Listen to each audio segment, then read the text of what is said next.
Your body is a protein-producing machine. Muscle cells make muscle proteins called actin and myosin. Do we need to eat protein, by the way? That's always something I wonder whether or not we really do. Okay. Skin cells make skin proteins called collagen and elastin. Your immune system makes immune proteins called immunoglobulins or antibodies. Your stomach cells make stomach proteins called enzymes. Your eye cells make eye proteins called keratin. So the body's a protein-producing machine. Every cell in your body, Danica, makes a protein except for red blood cells. And in order for a cell to make a protein, a gene has to be signaled. So let's just say genes create disease. Less than 1% of the people on the planet are born with genetic conditions like type 1 diabetes, Tay-Sachs disease. The other 95 to 99%. People want to hear that and people don't want to hear that. Of course not, because that means you can't be a victim. Accountability. You can't be a victim, right? Exactly. So 95 to 99% are created from lifestyle. You can take two identical twins, same exact gene expression, same exact genome. One dies at 55, the other one dies at 81. Why? They're in a different environment, or their perception of the environment. Right. So now it's not that the gene is a parts list of possibilities. Right. So now, here's the point. If a person is perceiving the environment or in an environment where they're constantly living in fear, or anxiety, or anger, or aggression, or frustration, then it makes sense then that those emotions would influence certain thoughts. And certain thoughts would make certain feelings or certain emotions. Well, if you're living by the same emotions every single day, it's the environment that signals the gene. The end product of an experience in the environment is an emotion. So your body is objective. If you're living in fear, whether there's any fearful conditions in your environment, your body's believing it's in an environment where it needs to feel fear.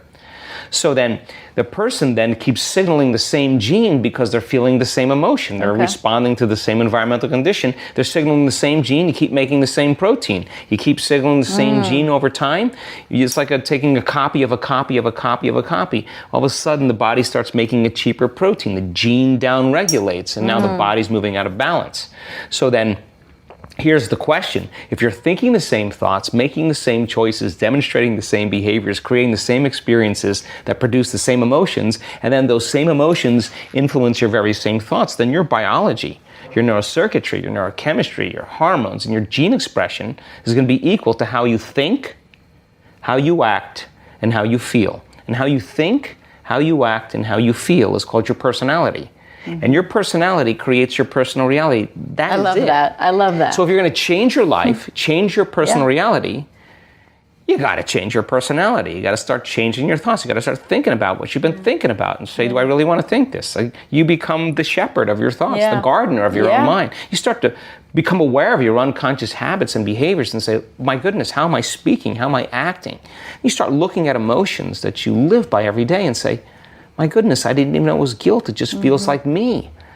Or lack. And now the person's becoming conscious of their unconscious part of themselves. And the more conscious we become of the unconscious self, the less unconscious we go during the day. So it begs the question, new thoughts that lead to new choices that lead to new behaviors create new experiences produce new emotions are the information coming from the environment, they signal new genes and there's evolution. So now we upregulate the gene, you start making a healthy protein. The immune system starts upregulating and all of a sudden it makes new antibodies. Why? Because the body's back in growth and repair and out of survival. So we did a research study for 4.5 days.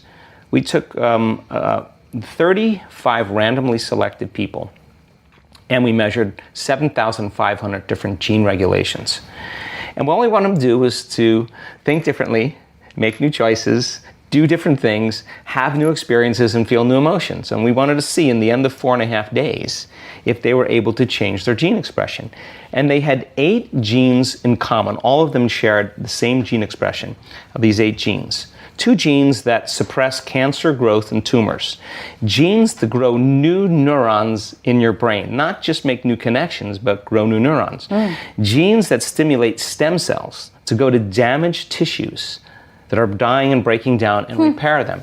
Genes for oxidative balance, anti-cancer, anti-aging, anti-heart disease, anti-stroke. They all had all the same ones? These were the 8 they had in common, but there were other ones, that were great ones as well. But these 8 were the common ones. And genes to strengthen the cellular structure, the microtubules of the cell. Now, genes are like Christmas tree lights. They're turning on and off all the time. But if you're doing the same things, feeling the same emotions, thinking the same thoughts, you got the same lights on and the other lights off. And over time, you start signaling the very gene that's on the surface of your genetic propensity. And now you're headed in that direction. So then, is it possible then, when you change your emotional state, will you change your gene expression? And the answer is absolutely, that you are your own genetic engineer. Now, it may take some time for certain people. If your body's a protein-producing machine, you have 100,000 different proteins that make up your body. So you should have 100,000 genes for every one of those proteins. Okay. You have 40,000 what's called regulatory proteins that help make those. So now you should have 40 more genes. You should have 140,000 genes for 140,000 proteins. And when they mapped the human genome, they were so surprised that we only express 23,688 genes. So how's that possible? Because on one gene, you can have several variations of how the gene is expressing itself. So genes are always moving and mobile. We have people that have taken 4 years, as an example, that we've tracked, that reversed a genetic disorder that they had from a teenager. Okay. Turn that whole battleship around. Now, that person was abused as a child. Father was an alcoholic, beat her every day. She felt weak, punished. Of course, she developed a very specific bone disease that created a weakening of bone tissue or scaffolding. That's an expression, right? So there were a lot of incidences that branded her emotionally, and she had to get beyond those emotions. Not the event, just the emotions. So someone like that, it took her maybe 2.5, 3 years to get through. Now, it's just like the 4-minute mile, or whatever Which you say. I've never done. Whatever you say in racing. But there's a ceiling where people said that was impossible, and all of a sudden human beings are doing it. So now... Oh, yeah. Isn't there some story about it with a 4-minute mile? Like, once one person broke it, then the next year 20 did? No, and it's like right. you literally 2 had weeks to... later, someone there broke you go. it. And then there's 1,400 people that have broken the 4-minute mile. Because and the doctors were saying it was impossible, Explain how that works. Like, what happened? Well, it's in the field. You have one thing happening. There's a footprint that somebody stepped into in consciousness that says, oh my God, someone else did it, I can do it. At the same time, you're seeing the evidence in 3-dimensional reality. There's a footprint in consciousness that the person can step into. It's in the field now. So the same thing's happening in our work. What was taking 3 years to happen 10 years ago or 8 years ago, in 1 week we're seeing people heal from the most incredible health conditions. And in order for that to happen, that's not some miracle. It is a change in gene expression, and that's exactly what got me into measuring all this stuff in the first place. You see someone sitting in a wheelchair for 10 years with MS, and at the end of a weekend workshop, she's walking around the front of the room and hadn't been out of that throne for 10 years. You start thinking that that's just not nothing. Something happened there. She downregulated the gene for MS, and she upregulated the gene for health. And she was taking yoga in a week, and she had never done that before. So I don't know the timing, because you don't know the individual case. And by the same means, you could have someone doing the work for 6 months. They come to a weekend event. They're practicing. They're ready. Everything lines up, and they have their moment, and their eczema goes away, or their health condition changes dramatically. You know that there was a change in gene expression in that moment. I've witnessed so many incredible things in the last 15 years here. I mean, really incredible things. Stroke patients that were blind, stroke patients that were paralyzed, moving their limbs again, getting out of wheelchairs. I mean, so I see that they can change it, because I think many people, when they realize that they contributed to their health condition, then they understand that on some level they created it, then they could uncreate it, which is the cool part. And that is a practical, simple choice that the person makes, right? But then, the reason I hesitate is because there's exceptions to every rule. I mean, I have my best friend's mother smoked cigarettes and drank whiskey and was just one of those mothers that was crazy, and we loved her. But she lived to like 90 something years old. And, you have other people that are, vegetarians, running at 10K every day, doing all the right things, and, they make it to 50. Yeah, but that's, like you said, the difference between emotion, right? Of course. Maybe, your favorite friend's mom who was living it up, she didn't have any belief in the world that she was going to be sick from it. Exactly. And then the person that's a vegetarian and concerned about her health all the time and afraid of getting sick got sick. You got it. Absolutely, that's the truth. And once you know, you can't not know. So people who don't 100%, know, you can't unknow. Agreed. So people that don't know, then don't understand, like, that there's somehow, you say to a person, hey, why are you so upset today?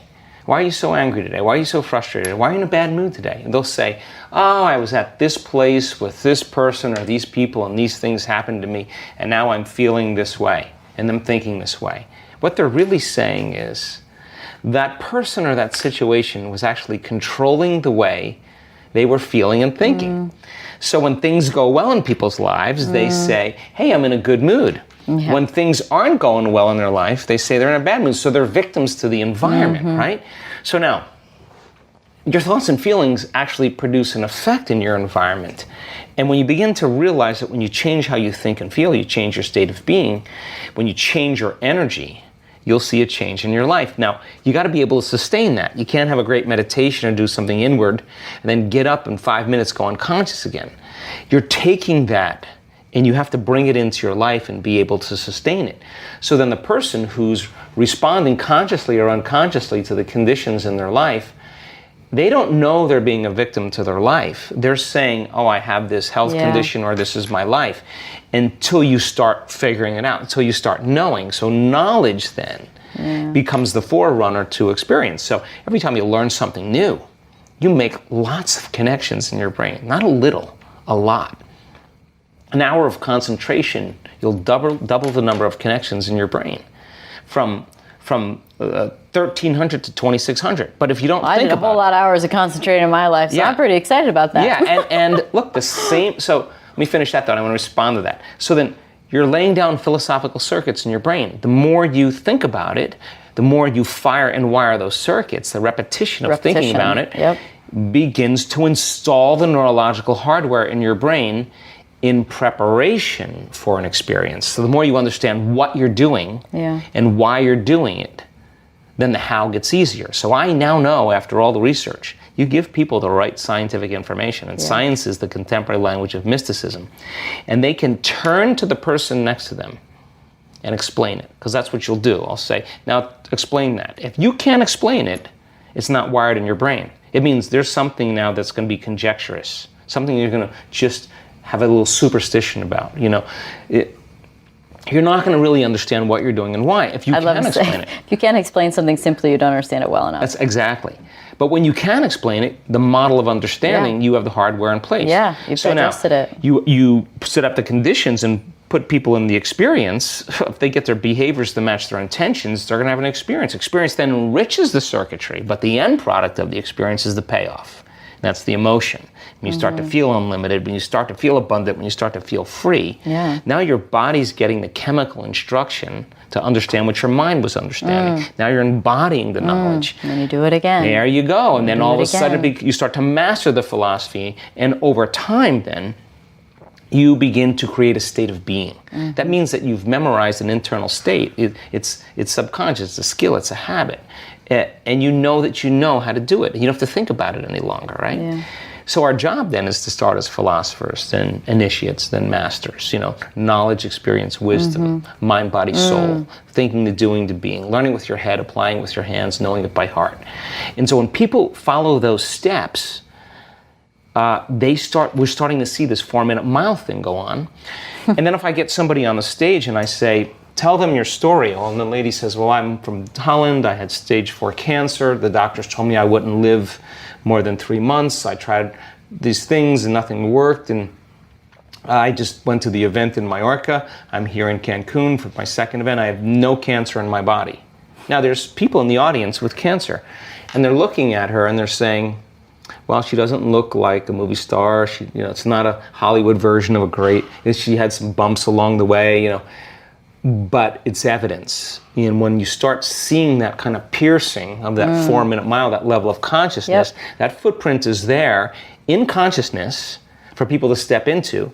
But by the same means, there's evidence in three-dimensional reality. It's no longer dinner conversation. Yeah. Hey, did you see that lady with stage 4 cancer from Holland? She didn't look any different than me. She didn't look like a vegetarian. She didn't look like she worked out every day. She just looked like an average person.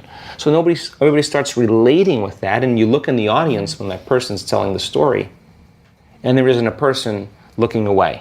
They're all leaning in to watch this because, again, evidence becomes the loudest voice.